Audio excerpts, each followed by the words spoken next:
Well, thank you everybody for attending today. We're looking forward to this webinar. One of the things that we did was back in the fall of 2021, we had a survey, and one of the main responses was, and we weren't really all that surprised, was most firms said, hey, there's a war on talent. And so what we decided to do was to just take this one step further and put together a little panel here to kind of to build on that. So we're lucky enough to have Michael Ellenhorn to join us from Decipher. You know, when we talked to him about this, he says, heck yeah, there's a war on talent, you know, so so we figured, hey, he's the right guy to talk to. So what I'm going to do is I'm going to kind of get out of the way. I'm going to introduce you to Marcy Taylor, who's my partner at the law firm advisory group here at Withum, and to Michael Ellenhorn at the Decipher. So first I'll hand it off to Marcy first, and then I'll get out of the way. Thanks, Bill. It's good to see you both. We're so excited to present to you today and to chat with you. We encourage you to ask questions throughout the program. You'll find in the slides our backgrounds and Michael's handsome headshot right here. And you can learn more about his company, Decipher Investigative Intelligence. And the reason we wanted to talk to him today is because his service offering is really unique. And in the course of conducting investigative intelligence for lateral hires, he gets in the dirt, and he gets into into all of the interesting data about lateral hiring and what works and what doesn't work, and he's able to draw some conclusions and provide some information that hopefully will allow your firm to make some data-backed decisions. So we're just going to go to Michael, and he's going to do a presentation on the talent market overview and best practices, and then we'll take some questions, and then we'll talk about what does it mean for your firm and what are some key takeaways that you can take with you today. I think in the dirt, I think that was the war on talent and in the dirt. I think that was spot on. Absolutely. At least it feels that way sometimes. Right. Let's put it that way. There you go. I'll stop sharing and allow you to share your slides, Michael. Okay. Oh, do you want me to jump right into the, I can do that. Yeah. I can do that. It's great to be with everybody, by the way. Thanks for joining us today. Super. So I think everyone can see that. And we're going to talk a little bit today about winning the war for talent in 2022, strategies for attracting top laterals and re-attracting existing talent. And can I just say to begin with, thank you so much to Withum. And the law firm advisory group there. It is Bill and Marcy, it is absolutely great to be with you. It's always great to be with you. I mean, I like doing the webinars. That's fantastic. It's also just great hanging out with you. I think there's a great fit between all of the wonderful services that Withum provides in the law services advisory group and the work that we do at Decipher Investigative Intelligence. And so I did want to talk a little bit, just to jump in, about what we're seeing in the market. Because I think this is, I mean, Marcy, you mentioned this before. Bill, I think you definitely, I've heard you say this before. Like, this is what's on everybody's mind. Everyone's. I mean, yeah. This is what everybody's talking about. Like, we can't find associates. I lost an associate. We got a partner. We need a partner. We've got, part of our strategic plan was to grow in these areas. And we're like 6 spots behind where we thought we were going to be at this point in the year. I mean, that is what everybody is talking about on a regular basis. So what is the overview? What does the talent market actually look like in law right now? Well, we know that demand growth is spiking up or continues to be elevated, and we expect that to continue through 2022. So that there shouldn't be any shortage of work, and that is primarily transactional, but you're also seeing a little bit in litigation, and there are a lot of sectors that are incredibly strong right now. Others are a little bit weaker, but only by comparison. Everyone is busy. We're seeing direct expenses increase, and that's normal. We were all remote. We weren't traveling anywhere. We weren't spending a lot of money on marketing, right? we weren't, I mean, there was a lot of things on line items that we just didn't spend on. And since law firms are all cash businesses, that all dropped to the bottom line. So we definitely see direct expenses going up. As we all know, associate turnover, we've literally never seen associate turnover at this level. This is historic. These numbers and the numbers that we see on a regular basis are setting new benchmarks every month. So this kind of associate movement, this kind of associate turnover, in Thomson Reuters annual report that came out, I think at the beginning of January, the point they were making was that based on their numbers and then based on our numbers, we together collectively in the industry, we're seeing basically a turnover in the large law firm space, in the associate space, of 1 of every 4. 1 of every 4. Like when you think, I mean, Bill and Marcy, you guys have been doing this a long time. When you think back to prior years, if you had clients telling you that they were cycling through lawyers and professional staff at a rate of 25% in a year, it's unheard of. It's unheard of. And I think the surprise, I think one of the surprises this time too is it's not just the AmLaw 100 that's experiencing that. Nope. It's the second 100, it's mid-sized firms, Yep. and it's firms that had previously been able to say, you know, people come to our firm and stay for their whole career. And now that's not the case anymore. And they really don't know what to do about that. Yeah. Well, you know, this is the whole thing. And we've all talked about this a million times. We took geography out of the equation. Right. I mean, I know you have to be licensed. I mean, we all have to be licensed somewhere. I get that. But we basically took geography off the table. Mm-hmm. And you take geography off the table, which means if you're a 50 lawyer law firm or a 100 lawyer law firm somewhere, your associates are absolutely at risk for poaching. If Yes. they are in the right, if they're in the right sector, they have the right skill set. So the other part of this is that our talent pool in this space for mid-size and larger law firms is actually shrinking. We've had a lot of people leave the profession. We've had a lot of people basically burn out. You know, we've all heard about that. So we've had, and what happens when you get, and I'll talk about this a little bit later, but this is really like a perfect storm. I mean, like more work than we know what to do with, expenses that are going up, associate direct comp expenses going up, turnover going up, and the talent pool at the same time effectively shrinking. And all of this because of the pandemic, technology, and we basically took geography off the table, which is going to hit a lot of different sized firms in different parts of the country differently, but we're all generally going through the same. And what does that mean? It just means competition is at an all-time high. So let's look a little bit at why associates move. So why do associates move? They move for lots of different reasons.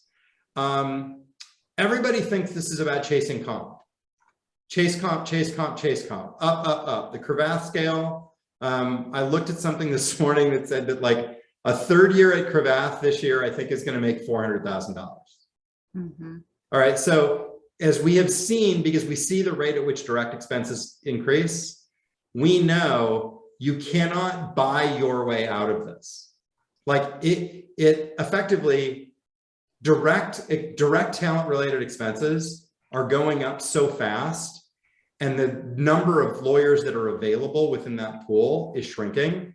So there's no way to buy your way out of it, because that just escalates the war, and everybody ends up paying way more. And remember, you don't have to, your direct costs on talent go up dramatically just by the retention bonuses. Mm-hmm. Forget the raises you have to put in place, just the retention bonuses.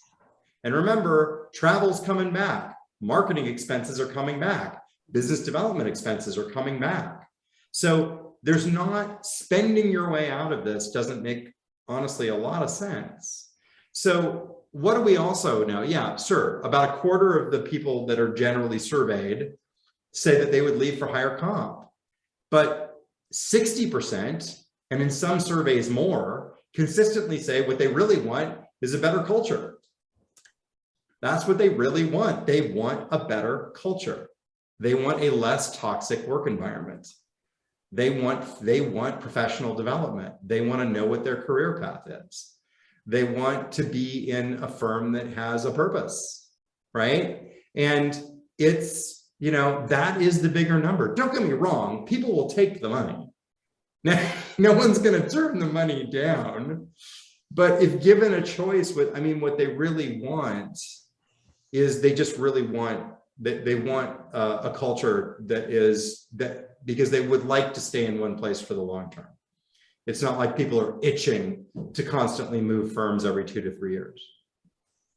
So where do we sometimes stumble? So we talk a little bit about recruitment. We talk about the talent market and how tight it is. So where do we often stumble? And in the lateral partner space, which is just as, people are just as concerned about the lateral partner space as they are about the lateral associate space.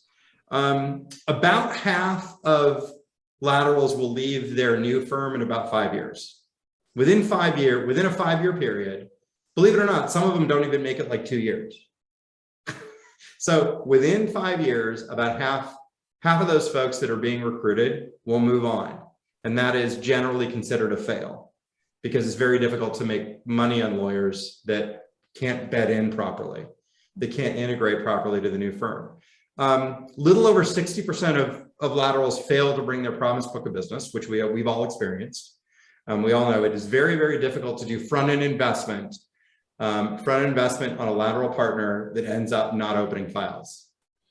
That is really challenging. And you want to give everybody the benefit of the doubt. You want to give them a chance to properly integrate into the firm. But the data, the consistent data tells us that that a little more than 60% are not going to bring their promised book. And then about a third of laterals just simply fail to fit in. There are cultural problems. And honestly, Marcy, Bill, you know that when I say fail to fit in, that covers a multitude of sins. I'm not just talking about like, gee, the chairs aren't ergonomically comfortable enough for my liking.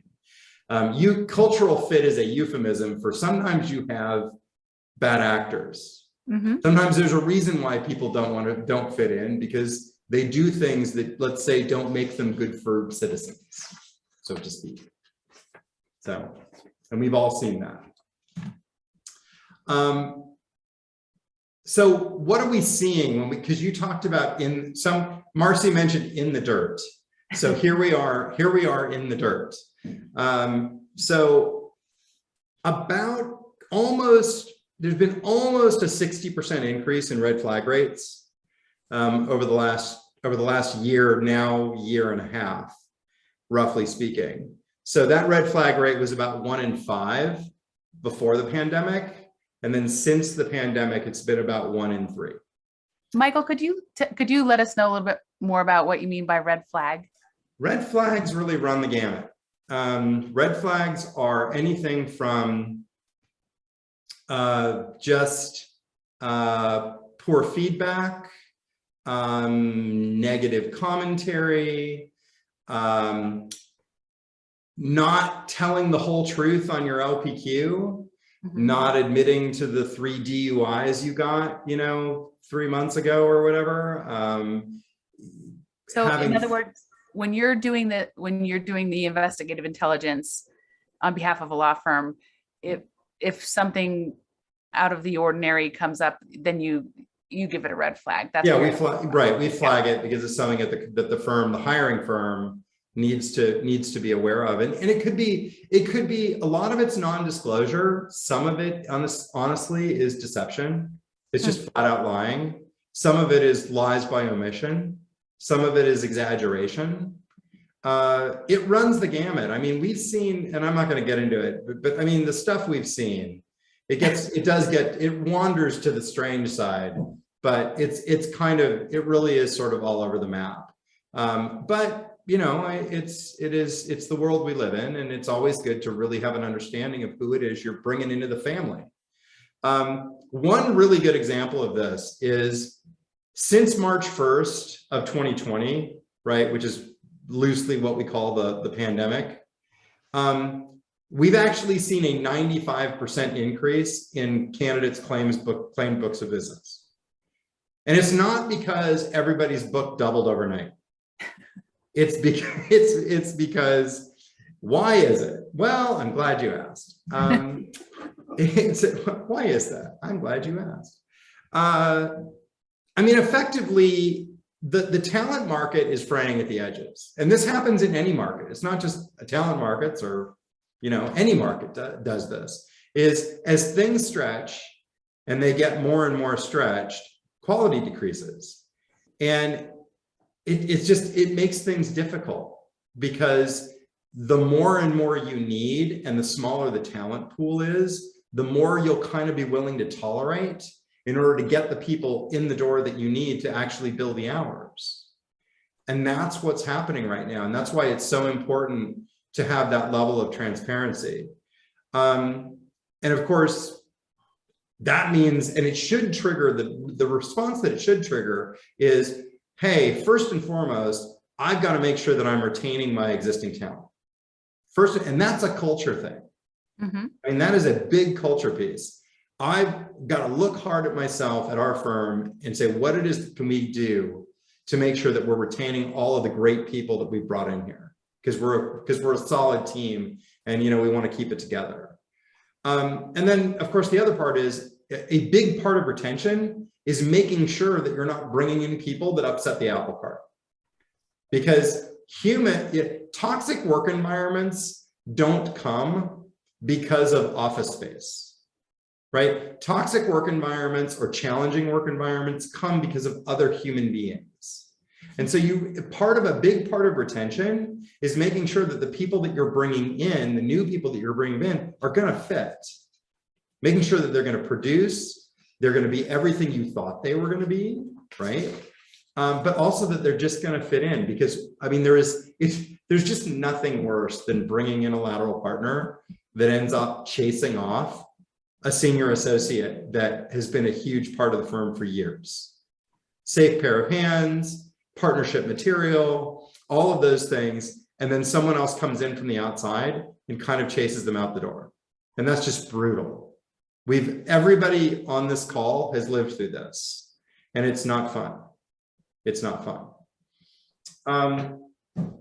So that leads us to the kind of the next sort of logical question, which is, when you're thinking about retention and you're thinking about recruitment, how to grow effectively, a lot of that revolves around talent brand. And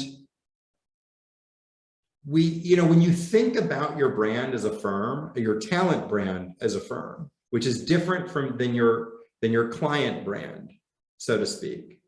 Why is that important? Well, I mean, it's important because 70% of lateral partners look at more than one firm before making a move. And in fact, most of the time they look at, they look at quite a few. If you look at, 2 to 3, 35%, 4 to 6, 27%. I mean, that is, that's 60-some% of the market is looking at 2 to 6 firms before they move. Well, that's important. You really do have to have a unique brand that stands out, and that not only just stands out, but simply stands for something. And so what are they looking for, right? We're trying to, we're trying to win the war for talent. So how are we winning the war? What are they looking for? Well, they're looking for a lot of things, and this is from a recent, at least a 2020 Acritas survey. They, practice area support, personality of partners, firm culture. Those are the biggies, right? And honestly, all of that is firm culture. I mean, we can separate that all out, but at the end of the day, it's all firm culture. That's what it is. How do we work with each other? How do we support each other? How do we develop each other? How do we make sure that we're not only are we producing wonderful, fantastic work for the clients, but at the meantime, we're doing great work together. We stand for something together. So this one is kind of, this one's kind of interesting. That in this Acritas survey, they asked laterals whether they received adequate and accurate information about different things. And the odd part about this is that in things that are fundamental, and again, we're talking about talent brand and we're talking about culture. In things that are very, very fundamental, 1 in 4 people said that one in 4 laterals said the firm wasn't adequate and accurate about its financial health. If 25% of lateral partners who are currently speaking with a firm come away, if 25% of those folks come away with feeling like they're not getting the whole picture on financials, that's kind of a cultural red flag. 1 in 5 on compensation practices. 1 in 5 on practice support. And we know practice support is a huge reason why people move in the first place. So in this broader question of how candid was the firm, again, all going back to culture, all going back to talent brand, were they very candid, not very candid, et cetera, et cetera, et cetera. So interestingly enough, when you look at the entirety of the survey pool, what you find is that 56% of the candidates didn't shoot up their hand and say, yeah, they told me everything. Yeah, we had a great relationship, the process was fantastic. Honestly, they told me everything I wanted to know. I was very comfortable with where I was. So we had 56% of those folks that said anywhere from, yeah, somewhat, to I didn't learn much at all. Again, this goes to talent brand. It's really about making sure that you are being very explicit in the market with your folks about the people that you're trying to bring into the firm, about what it is that you stand for, what the culture of the firm is like, that culture of support, that culture of development, all of those things, 1 + 1 = 3 from a team perspective. That is absolutely key. And which leads me or brings me to this kind of catch-all of recommended best practices. So when we're looking, when you're thinking about 2022 and you're thinking about the landscape and the ebb and flow of what your hiring needs are going to be and how the year usually plays out, we know that February is a time when your hires from the end of last year that you've been working on for a while, they should be making their transitions now. Firms are truing up. They're doing, by the end of January, they should have done, if they're on a calendar fiscal year, obviously they should have done their final distributions, and people should be bonused out, and there should be a move in February to transition into your new firm. So you're working on transition, you're working on integration, but you are also thinking about your next hiring cycle. Because right now we know that for the associates, the hiring cycle is basically 12 months of the year. It's not like, oh, well, we'll bring them on in August, at the end of August. Well, that's gone, that's over. Geography is off the table and time cycle is off the table, especially for associates and professional staff. So the 5 things that I'm sort of isolating here, and I know this is sort of a quick hit, I get that, but the 5 things I'm isolating here are: 1, assess your talent brand and the strength of your firm culture, right? And there's a lot of good people out there to help you do that. A lot of it takes introspection. There's a lot of good, law firm advisory groups, for instance, the one at Withum, that can help you through talking about and examining your talent brand and the strength of your culture, and how you can step forward with a unique presence in the market for your talent brand. So one thing is kind of knowing where you stand. The second is establishing your talent brand as a differentiator. And there's a lot of different ways to do that. well, we could talk about this later if you want, but I mean, there's a lot of different differentiators out there for different firms in different markets and in different industry sectors, with the types of clients they serve. 3, really focus first on retention. Culture, cultural assessment, talent, brand, and retention all go hand in hand. Before you're ever thinking about recruiting, think about retaining and what you need to do to retain, because interestingly enough, the things that you need to do to retain the great talent you have are also the things that will differentiate you in the market in terms of your talent brand. It's very nice that all of those kind of line up very neatly together, which is understanding your culture, assessing and establishing a differentiator as talent brand, and really focusing on retention. Work-life balance is huge right now. Wellness is a very hot topic in the legal market, and it will continue to be. It will continue to be, and not just for associates and professional staff, also for partners. 4, it is important to better utilize data and objective talent market analysis to improve your recruitment efforts. It is recruiting, and this is the thing, is we're in a brave new world when it comes to how to navigate the talent market. Since when you're basically in a situation where costs are escalating at such a clip that you need to look for differentiators for how to navigate the talent market, it's no longer enough to say, I will go to the places I've always gone and I will simply offer them more money. That, I think we've all seen in the last 6 months, that is going to be a really difficult, that's going to be a very difficult way to go. And so utilizing data, utilizing objective talent market analysis to figure out where the lawyers you want are, better isolate them, better focus, provide better focus on those things, figure out the channels of where they are, and doing it in such a way that will lower your overall recruitment spend, because a lot of this, honestly, a lot of it you can do without recruiters. And again, when we took geography off the table, we also allowed recruitment to be more quote unquote in-house. And then finally, it is, and this goes to culture and retention and talent brand, really you have to eliminate the bad hires.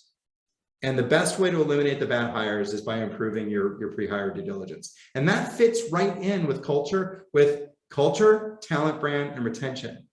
Because it's all about when 1 in 4 people are cycling through legal, that means that your culture is going through the tumble dry cycle every year.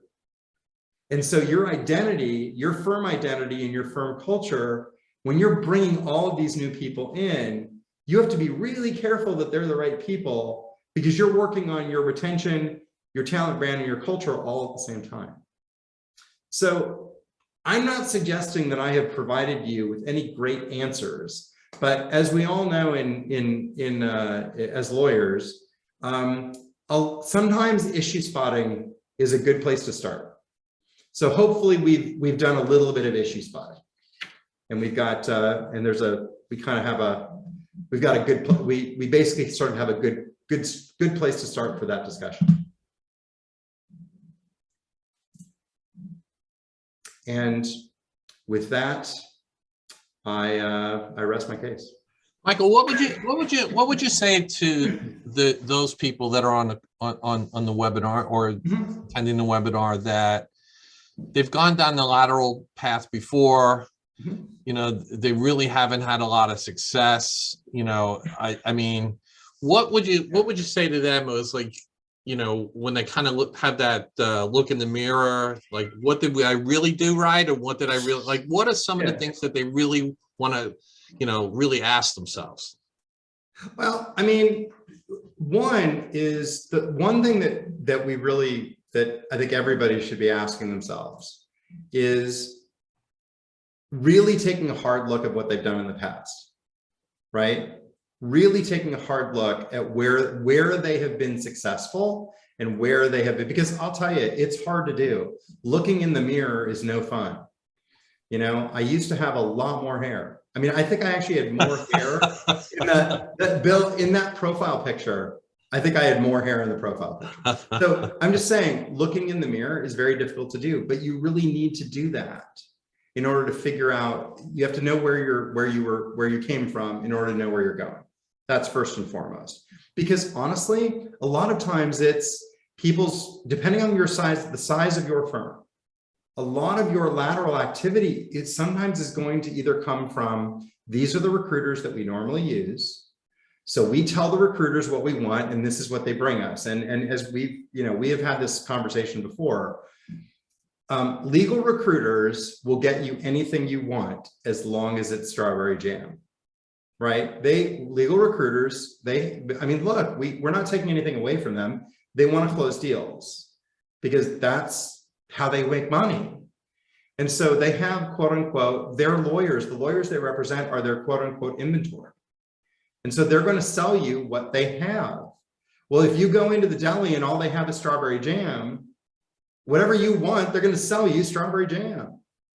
So that's, hopefully you like strawberry jam. I do, but I'm just saying that's what you're going to get. And so one of those things is, it's like, okay, let's look where we've gone in the past. Well, we've gone to a bunch of recruiters that we know. What else have we done? Well, we talk to our friends occasionally, like people we went to law school with, or people that we've known in the community for a long time, those kind of things. We've done all of those things. Well, some of that works. More often than not, it doesn't. And so that's the first part. The second part is, you really do need to think, if I'm gonna put my hook in the water, I need to know where the fish are and where the fish are biting, right? It is a lot like fishing. You got to know where the fish are and where they're biting. And honestly, sometimes you need a fish finder. Like, I love those radar. Sorry, I'm from Missouri. There's a lot of places to fish out here. It's like, I love the fish finder, the radar fish finders, the ones that use with radar and sonar. It does make sense to actually invest in figuring out where they are so that you have the best chance of being able to attract them. Yeah, the other thing that I tell clients is it's kind of like if you look at the sports world, right? You own a baseball team, you go into free agency, you sign some free agents, and hey, it doesn't work out. The person just didn't work out. Does that mean that you never go out and sign another free agent? Like, what did you learn when you went out and signed the free agent, right? Were you just sold on that was the shiny new object, or did they really fit within what you were looking for that particular person to do? And it's the same thing with law firms. When you're going out, all these laterals are free agents, so to speak, and how do they fit in? Do you want a home run hitter? You want a singles hitter? You want somebody who pitches? Like, you got to really figure out how that person fits within your group. So I just figure that we come across a lot of people that are gun shy, right? They say, I went down the lateral road, it just didn't work. Yeah. Like right now, the one thing that Marcy and I get a lot of, because of the world we live in, I went down the remote route where I hired people that were, remote, and hey, you know what, that just didn't work.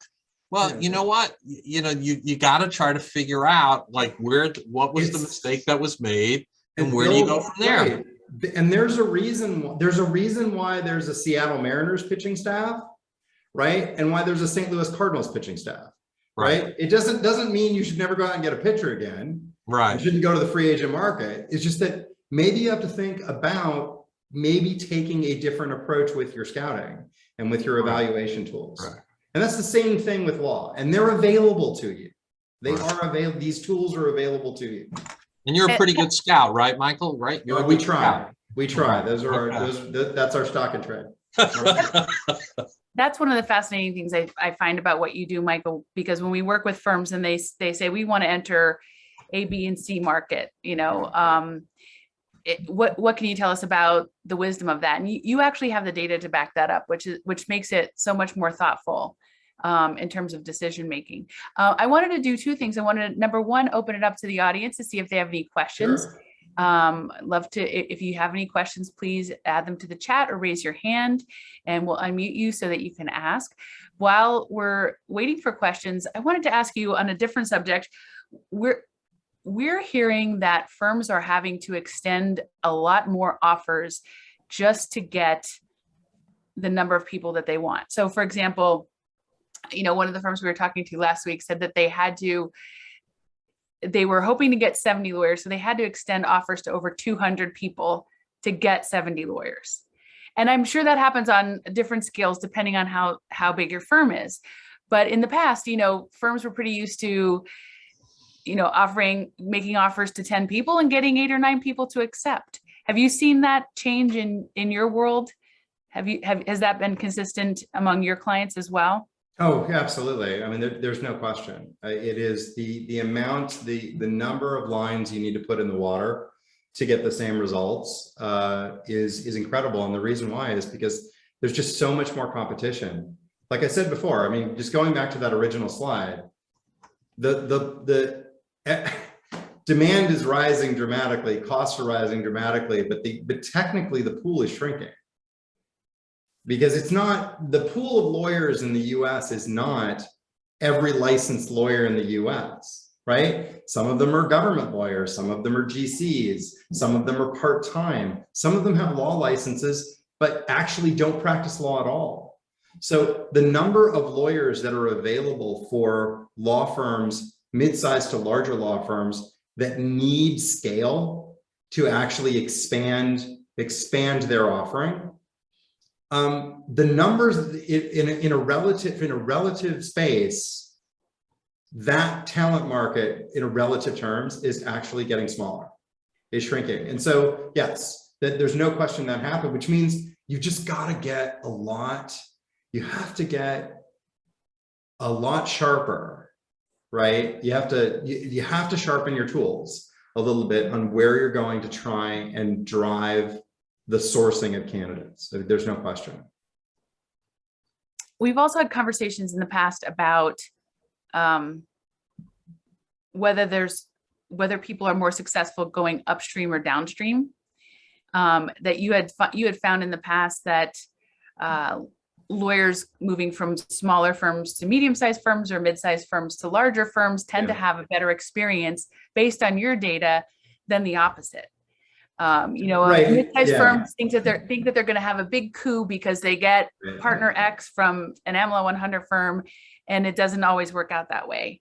Can you talk to that a little bit? Yeah, I mean, we have something because remember we do three things. Just for those of you who are not really familiar with Decipher investigative intelligence, we do three things. We do a lot of pre-hire due diligence for firms of all sizes. Making sure that the lateral partners that they're bringing into the firm are definitely the kind of people that they want.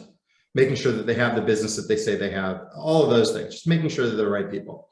We do talent market analysis, which is our Discover product, and then we do talent analytics. So we have an enormous amount of data that comes through the firm each year, and we look at that. And we try to make sense of it all through what we call an ideal candidate model, right? And one of the things that our ideal candidate model shows us is that whereas most people would say,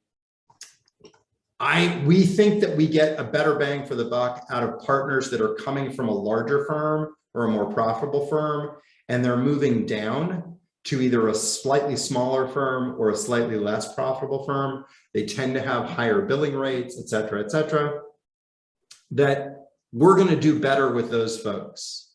When what we have found year in, year out is that it's exactly the opposite. It is, you're really looking for the diamond in the rough. The lawyers that tend to do the best when they're moving, when they're transitioning, are the ones that are effectively moving up in class. Their rates are gonna go up. They're going to a larger firm. They're going to a more profitable firm, whatever that may be. They tend to perform better, and you tend to get a better result. I think that's a really good key piece of information. We have some questions from the audience. What kind of long-term impact can we expect to see as a result of high associate turnover? I mean, Yeah, no, I mean, Marcy, please go ahead. It's a litany. We should look at, how long do you have? I know, and I did have a couple of slides I wanted to go through, but it's a great question. I mean, I think that the practice has changed forever. I don't think it's going to go back. I think that the turnover numbers will recede a bit when the economy changes. But, you know, I just think, in my observation, people during the pandemic rethought their priorities and what's meaningful to them and what's important to them, both in terms of where they live and how they spend their time. And so I think that we're going to continue to see firms really have to rethink their business model and plan for these higher rates of turnover going forward for the foreseeable future. And Marcy, we can bring this whole conversation full circle, because because what does that mean? Well, you've got to think about, what is your culture?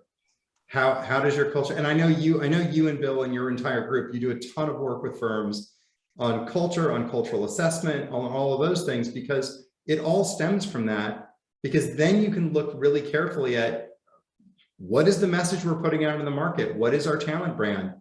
How can we work on retention?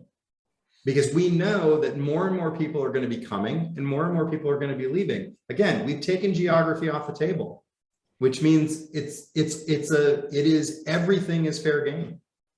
Well, I think there's a few things, and thank you for saying that. And it's kind of aligns with one of the other questions. How can we ensure we get honest feedback internally so we can accurately assess our firm culture? And I realize this is a self-serving answer, but the best way is to have a third party do it, because I think that unless they're in the exit interview stage, people are fearful about being candid about what the firm culture really is.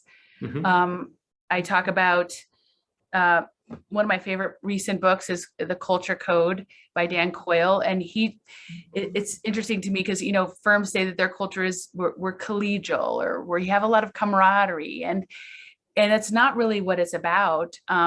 It's really about, do we build safety in the firm? Do we have a safe environment for people to really express what's going on with them? Do we have opportunities to share vulnerability, not from our leadership and from managers? Can we really be vulnerable here, or do we always have to have our shield on? And do we have an established purpose? I mean, what is our purpose? You were talking about associates leaving, that it's not just due to compensation. What we hear over and over again, it's because there's a lack of strategy or overall direction in the firm, and that they don't feel like they're part of an organization that has a greater purpose, that they're all in the same boat, rowing in the same direction. So what we have found is that people tend to be a lot more candid when they're talking to us about culture. And we ask questions about leadership and management and how effective it is, and are the firm's goals aligned with your professional goals, and are those goals being met? Is there engagement, and what are you engaged with the firm and the other members of your team and your leaders and your managers? And then we of course ask questions about DEI and is there inclusion, and do you really feel like you're included in the firm? So to get honest feedback, it's really, it's better to have a third party come in if you really want to hear, the candid feedback. The other question is, what benefits are there to hiring a group versus an individual lateral? Is a group harder to integrate culturally? Do you have any thoughts on that? Yeah, I mean, it all depends on what you're hiring for. But I would say as a general rule, hiring a group is probably going to get you, hiring a group is likely going to get you more bang for the buck. It's going to get you further along the direction that you want to go. than hiring laterals on a one-by-one basis.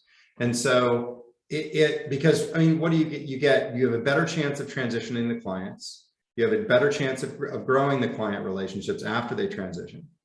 If you have strong leadership in the group, you have a much better chance at positive integration, right? All of these things happen when you can integrate a group and bring a group over, as opposed to bringing just one or two at a time. Now, that said, I would say it does depend on the practice area and what it is you're trying to achieve, because there are some specialty areas where, and I'll use one example that we talked about earlier. You may need a municipal tax expert for some reason, but that doesn't mean that you need a municipal tax team. In fact, the economics of a municipal tax team may not be justified on your square footage costs. So it could be an antitrust, or it could be a cyber specialist. There's lots and lots of different specialties that within your firm may make total sense. An ERISA specialist, by the way, good luck finding an ERISA team. So, that one you should just decide you're looking for a specialist, because finding an ERISA team or a 40 Act lawyer, or, you're never going to find a 40 Act team. But as a general rule, it's all, for firms that are growing strategically, hiring a team is always better than hiring an individual. Great. I'm going to share my screen for a minute and try to go through a few slides and kind of put together all of the thoughts that have been shared so far today. Let's see if I can do that. To the last question, we conducted, as Bill mentioned at the outset, a survey of managing partners around the country last fall. And we had a fair mix ranging from AmLaw 100 firms to smaller firms, and a number of firms in each category. And we were kind of surprised that across the board, even with the larger firms, that they were pursuing the individual hiring strategy much more so than the acquisition or hiring groups. That was kind of surprising to us. We would have thought, especially with the retention numbers being what they are, that firms were pursuing more group hiring, but that wasn't the case when we talked to managing partners. And I just wanted to also talk about it at the practice group level. I mean, in response to our survey, managing partners said that only about 20% of them said that their practice group leaders were effective on a consistent basis. And what the focus of practice group leaders has been is attracting and retaining talent, where in the past, it was more marketing and business development focused and profitability for the practice group focused.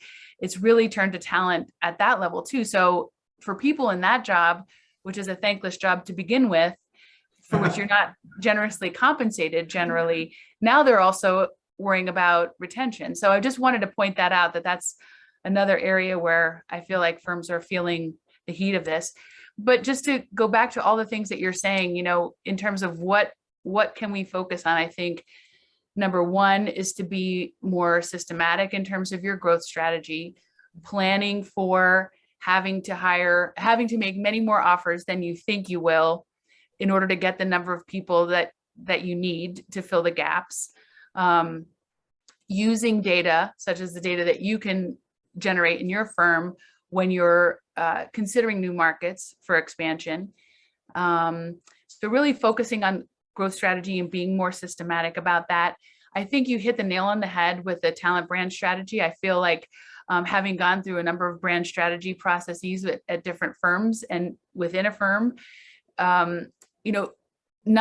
of the brand strategy is focused on the client brand strategy rather than the talent brand strategy. And then you get to the careers page of the website and you think, it's the eighth thing on the list of priorities when you're thinking about brand strategy. And I think I think firms have to go through the same analysis for talent that they do with clients. What's our position in the marketplace, and what do we want it to be? How are we going to differentiate ourselves meaningfully?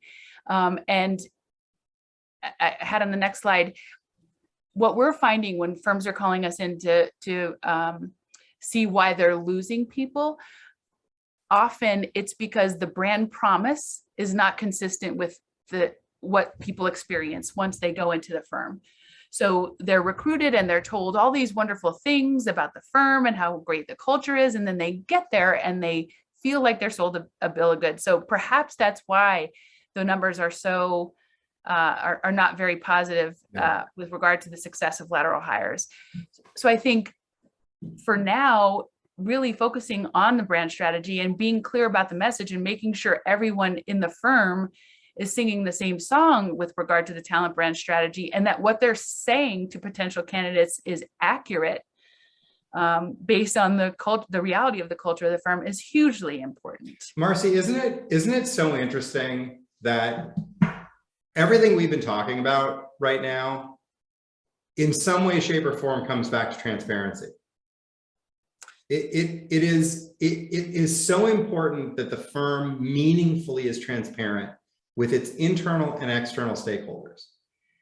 It's a great point. And also, but on the side of of hiring, of trying to build your firm and bring new people in, you also need an enormous amount of transparency in that space as well. It's transparency is a good thing. It just, all of these things take thought. They just take an enormous amount of thoughtful effort to make sure that you're getting it right. But that transparency on all sides of that equation is so critically important for building a strong culture and building a strong talent brand. Well, the level of transparency is correlated directly with the levels of trust. Yeah. And that's what this all comes down to, right? Yeah. You know, being in a place where you trust the leadership and management of the firm. Compensation strategy, I think we talked about that enough. I mean, it's not just about the dollars, but you know, what Bill and I see often is that it's not just the number, but how the compensation decisions are communicated. And so really having a strong strategy about what the levers are in your compensation system and what you're measuring and what you're rewarding and what behavior you're trying to drive is extremely important. Employee engagement, I mean, in the past, it was, you know, once a year, we'll do an engagement survey of our employees to see if they're really engaged. I think what we're seeing now more of is real-time engagement, employee engagement. We talk with a couple of companies that are in this business and, you know, in tech firms, which are professional service firms, they've been doing this for forever and they've been working remotely forever. So they're so much more advanced than law firms are in terms of real-time engagement, weekly one-on-ones, giving ongoing feedback. So I think that's going to be increasingly important. And then we've talked to some extent already about cultural assessments and really trying to determine what your firm culture is, what the true attributes are, and how you communicate that and build on the positives and deal with the negatives. So let's go quickly through here. And yeah, the only other thing I'll say about culture is not to sound like a 1980s corporate conference room, but core values mean something.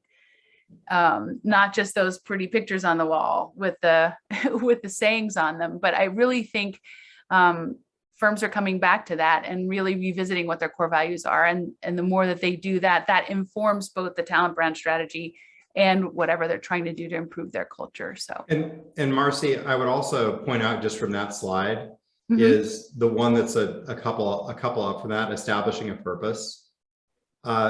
Purpose is so important. It's so important to culturally to any enterprise. You could be a law firm or a gas station, but there has to be a purpose there that goes beyond just making money and cashing a paycheck. It is, and we're very lucky in the legal sector. We're extraordinarily lucky because as a profession, there's not a lot of people that get to say, I'm a lawyer or I work for a law firm. We're a profession first and a business second. That's what we are supposed to be. We provide a public benefit. We provide a total good in the world if we're doing this right. That doesn't mean that you can stop there. I mean, it's also having, from a purpose perspective, lawyers are in an interesting position. They kind of have a head start. Law firms have a head start on the purpose, but in some cases, they kind of stop there because they think, well, I mean, we're a profession, the purpose is obvious. I understand that, and I understand that way of thinking. I would say though that you're still, from a talent brand perspective, you're still interacting with all of these people in the world that have so many different choices to come work with you or not. And folks today, especially younger lawyers today, they want to be part of something with a purpose. So that it's purpose and core values. You know, that's huge. But as you've said before, Marcy, and you as well, Bill, you got to know where you're coming from first. You have to know what you're working with. Well, I think just to finish up, there's a generation gap with regard to purpose. You know, we hear senior people say, what do you need a purpose for? You know, we just worked and got our work done and billed the clients and collected the money, and we didn't care about purpose. But it's a significant difference between the generations in law firms. Yeah. And so to ignore, if you want to keep those younger generations, to ignore it is at your own peril, I suspect. So unless we have any other questions, I think we'll conclude. Alex, I don't know if you have any housekeeping items to finish us up with today.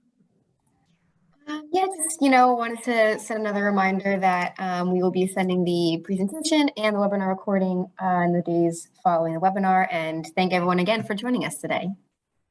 Michael, thank you so much. We really appreciated your time and all the interesting information you provided. We love chatting with you, and we look forward to continuing to work with you. Absolutely. Thank you for having me. And this has been fantastic. We always have a great time together, and our discussions are always very fruitful. So really looking forward to the next chance for us to get back together. Just a little commercial on our part is on March 9th, we are having a managing partner summit that hopefully you've all received some sort of invitation, or if you're interested, if you would like to reach out to either Marcy or I or to Alex, we'd be more than happy to give you the information and fill you in on that as well. Thanks, everyone. Thank you. Thanks.